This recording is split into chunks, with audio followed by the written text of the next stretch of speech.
vääntää. No kenen tyttöjä sitä ollaan? No minähän oon sieltä Kiimingen perukoilta, Lyyti Karvonen, iltaa. Iltaa sitä on oikein käyty, eikä nyt olisi tarvinnut parturissa käydä noin nättejä vaatteita mun takia laittaa. Kyllä. Kuule sinä, minä oon sitten Anna-Reeta ja minäkin oon sieltä Kiimingin perukalta. Pyörällä tultiin ja kiivettiin tuo aija yli sitten tuosta. Pyörät jätettiin tuohon toiselle puolelle, oli vähän hankala, vaan ihan oli mukava kuitenkin te pääsi. Ootteko te siskoksia, kun ootte niin samannäköisiä? Ei me olla varsinaisesti, me ollaan vain ystävyksiä. Okei. Mutta kun me tykätään tämmöisissä joukkopaikoissa kulkea, kun me ollaan tulossa sieltä Lontonin olympilaisista.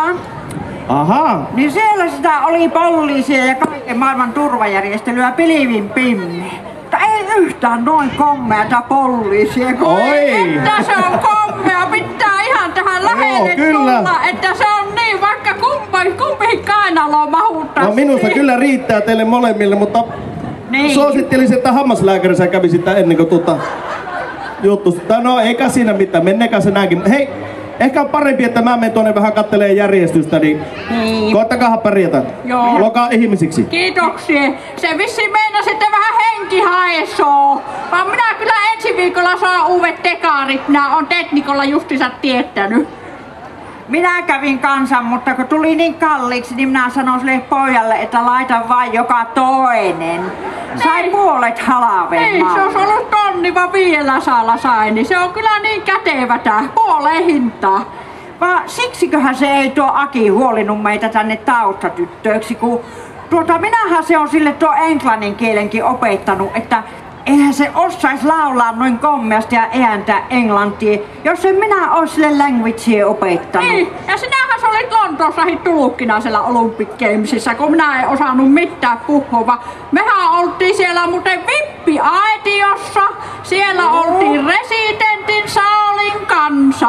Ja aaltoja teimme tällä lailla näin. Kyllä, ja siellä oli kaikki nämä Euroopan päämiehet ja me niiden kanssa siellä porisimma. Ja sinä käännit mulle englanniksi.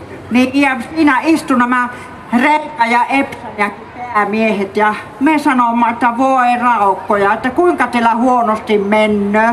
Ne sanoi, että niinhän meillä mennö. Niin, ja minä sanon sitten, että antatte tilinumero, että minä laitan eläkkeestä vähän sen tulemaan, ettei tarvisi koko Suomen niitä isoja miljoonia laittaa, että aina pienempää summaa vain teille, niin ei mitään, kun sanovat, että antaa tulla vain kaikki rahat sieltä, että ei pitäisi niin laittaa ihan kaikkia niin paljon. Niinhän se on.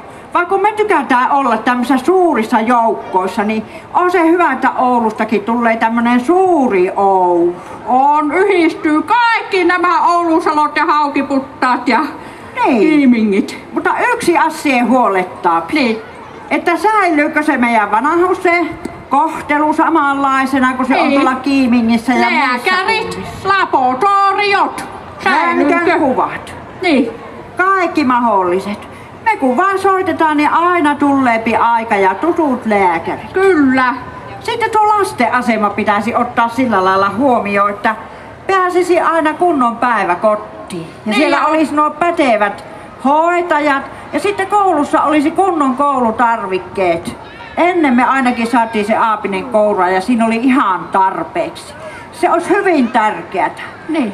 Ja kun mekin Jalamerin kanssa asutaan nyt siellä omassa mökissä siellä perukoilla, niin sitten kun me hoitokotiin mennään, niin olisi kiva päästä samaan sänkyyn sen kanssa. Ja voi että sillä, kuulkaa nyt, kun sillähän on demesti tuolla Lyytillä, niin kun silloin se Jalamari, niin se luuloo joka aamu sitten, että se eri miehen vierestä hereijää, vaan sehän on aina se sama. Ja joka päivä se sanoo tutustuneensa uusiin ihmisiin, vaan nehän on niitä samoja kyläläisiä, että on siinä hyvehit puolia tuossa Temestissä. On, ja onhan minä saanut noita lapsen lapsia. Se on kuulkaa se Jukka poika, niin se on minun lapsen lapsi. Ja minähän sille ne sanotukset on laittanut, eihän se Raukka osais mitään.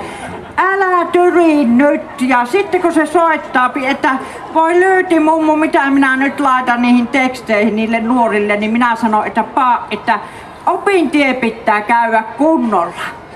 Eikä saa sortua päihteisiin, eikä tupakkia polttaa. Niin. Ja sittenhän se niitä sanottaapi. Oon minä sanonut, että käyhän leikkaa se tukka ja ota se lakki pois päästä.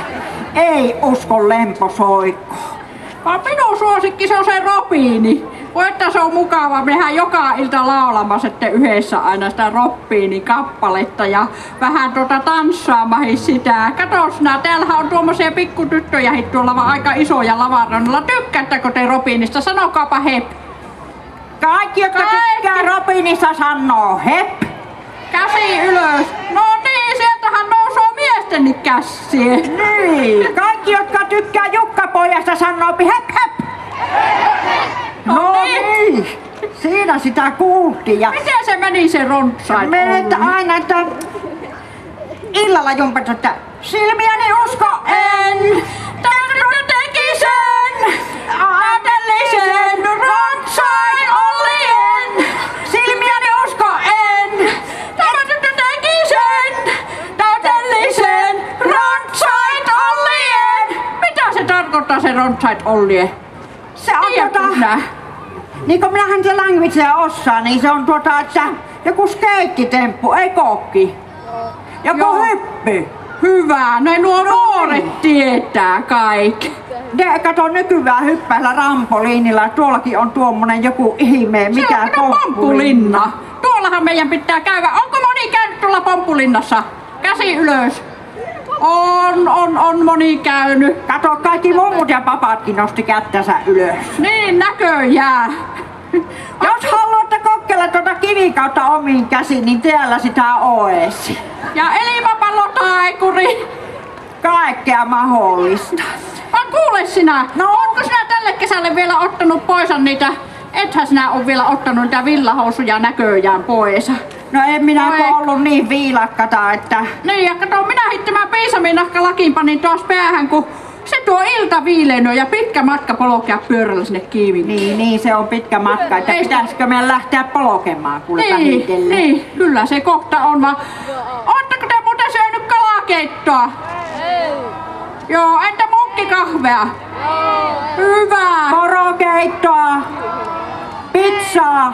Joo. Mulla on 10 munkkia täällä tuliaisiksi.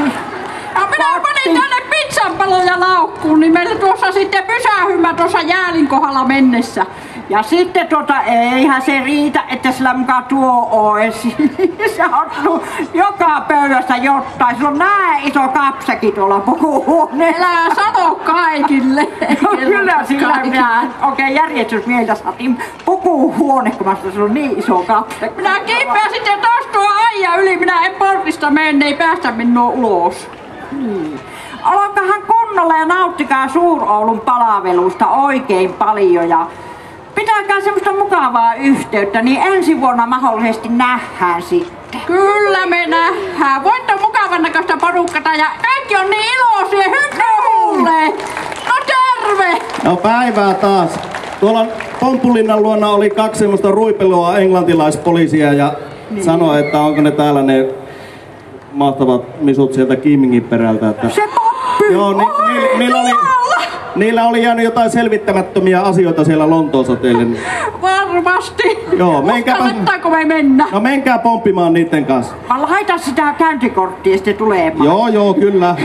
Hei Suli vei! No niin, kiitoksia Lyyti ja Anna-Reetta. Melko mammoja. Mutta hei, nyt me saadaan lisää ohjelmaa tänne, rupeaa vyörymään lavalle tuolta, kuulkaa, Pikku Pelimanne.